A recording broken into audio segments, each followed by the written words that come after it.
Hello people. మనం old షర్ట్స్‌ని reuse చేసేలాగా ఒక సింపుల్‌గా హ్యాక్ చూసేద్దామా? మనం ఫస్ట్ ఒక ఓల్డ్ షర్ట్‌ని తీసుకొని, మన దగ్గరున్న పిల్లో కవర్ షేప్‌ని బట్టి మనం కట్ చేసుకోవాలి. మా దగ్గర రౌండ్ షేప్ ఉంది కాబట్టి మేము రౌండ్ షేప్ కట్ చేస్తున్నాం. ఈవెన్ మనం స్క్వేర్ షేప్ ఉన్న ఆ పిల్లో సైజుని బట్టి మనం షర్ట్‌ననేది కట్ చేసుకోవాలి.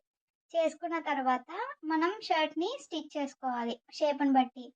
ఈ ఒకవేళ మిషన్ ఉంటే మీరు మిషన్‌తో చేయొచ్చు. లేదంటే సూది దారంతో మనం సింపుల్‌గా హోమ్ దగ్గర కూడా మనం ఈజీగా మనం స్టిచ్ చేసుకోవచ్చు. మా దగ్గర మిషన్ ఉంది కాబట్టి మేము మిషన్‌తో స్టిచ్ చేసాం. మనం ఓపెన్ ఏదైతే కట్ చేసామో ఆ సైడ్స్ మొత్తం మనం స్టిచ్ చేసుకున్న తర్వాత మనకి షర్ట్‌కి బటన్స్ ఇస్తాడు కదా!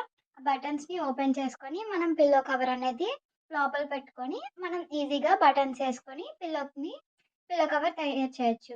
మనం ఇలాగ కాలేజ్ షర్ట్స్‌ని ఇవన్నిటిని సింపుల్‌గా రీయూజ్ చేసుకోవచ్చు పడేయకుండా. సో, ఇలాంటి హ్యాక్స్ కావాలంటే follow for more videos. Thank you.